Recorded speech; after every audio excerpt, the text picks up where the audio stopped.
જય મેલડી માતાનું મંદિર છે, મરેડામાં આવ્યું છે, બહુ સરસ છે મંદિર. અહીંયા દર્શન કરવા જરૂરથી આવજો. મસ્ત મંદિર છે. અહીં બધા કચરા પોતાની બાધા રાખે છે, અને જેની બાધા પૂરી થાય એ બાધા કરવા અહીંયા છે, કચરા પોતું કરે છે અહીંયા આગળ.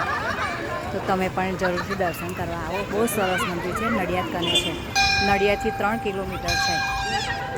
જરૂરથી દર્શન કરવા આવજો. બહુ સરસ મંદિર છે.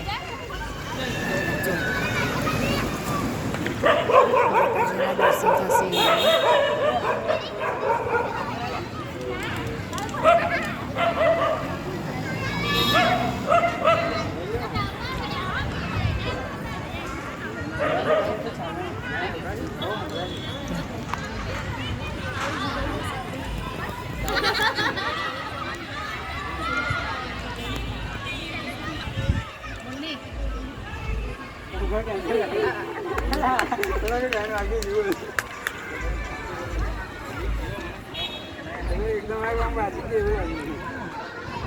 જય મા મેલડી માતા.